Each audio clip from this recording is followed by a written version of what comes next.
James Harris Jackson is paraded before reporters, arrested for fatally stabbing a 66-year-old black man with a sword on a New York street earlier in the week.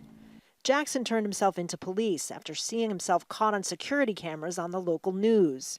He'd traveled from Baltimore to carry out the crime, and according to the NYPD, chose New York as well as his victim deliberately. The reason why he picked New York is because it's the media capital of the world, and he wanted to make a statement. His intentions were to come here to harm male blacks, and we're very fortunate that it stopped at one, and it wasn't more. Jackson is charged with second-degree murder as a hate crime. This brutal murder took place amid an increase in hate crimes nationally and here in New York, where they've risen more than 50% in the last year. But some say this wasn't an act of hate, it was an act of terrorism. Jackson's arrest came on the same day as the deadly attacks in London, apparently carried out by another lone attacker aiming to make a statement in a high-profile city.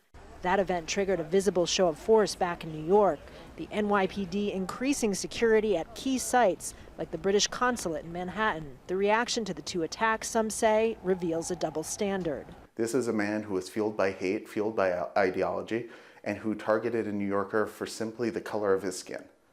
And if this assailant were named Jabir or Jamil instead of James, I have no doubt that it would be considered an act of terrorism. There's going to be some investigation into that. But this former New York police officer says police acted quickly and appropriately. Many individuals that we know in our society that wish to do others harm, and we can't figure out when the next time they're going to strike. But when you're dealing with political terrorists, somebody who's trying to change that, you can usually try to figure out where they're going. Embassies, banks, anything that has, the government's name on it. And by the time Jackson's motivation emerged, the London attack was already receiving blanket news coverage across the world, compared to this fleeting glimpse of a man who targeted his victim based on race. Kristen, Saloomey, Al Jazeera, New York.